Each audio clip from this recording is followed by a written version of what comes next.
Mẹ lại bó tôi anh hả? Lại bó tôi anh thế hả?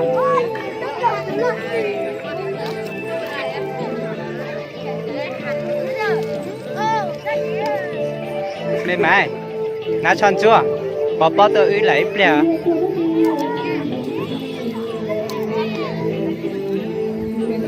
Lấy ra từ nào nhé.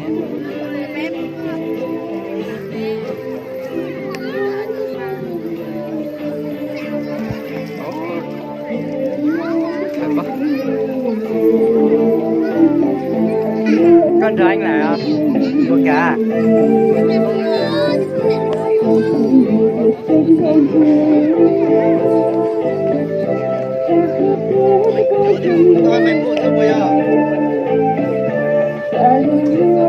Nếu lên nhất thì tôi từ mua.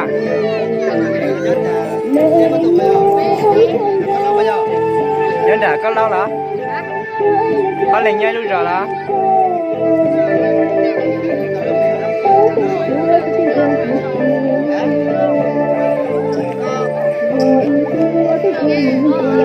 Chị bỏ đó.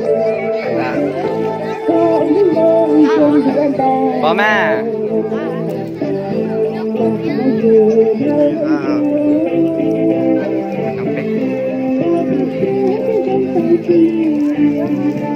Từ mấy con bèo đi chào. Hả? Thương là. Thương là? Xinh đấy chị. Xinh mong vừa. Xin tấm ảnh đi em. Ôi!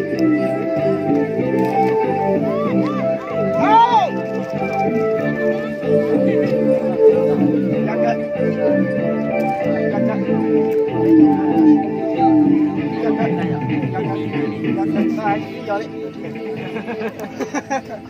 Có hai là vâng, có hai tụi nó cũng tí đều gió hết.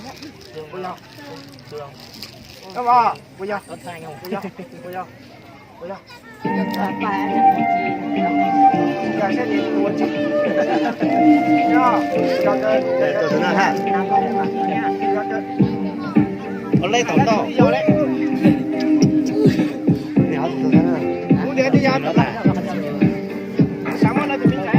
Tụi mình chạy nó không có đến có tài thì tao chỗ này đó. Sẽ ở bên bây giờ.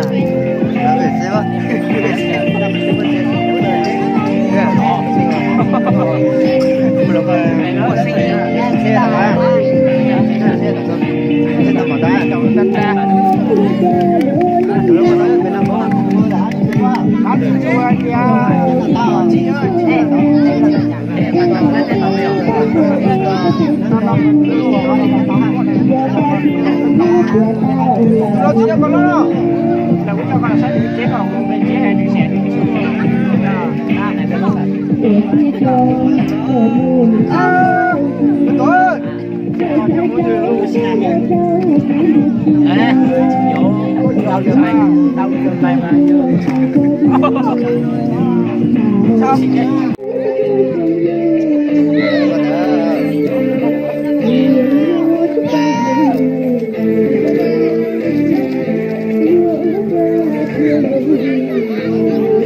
Nhớ sao hả? Cảm ơn nhé, bên nào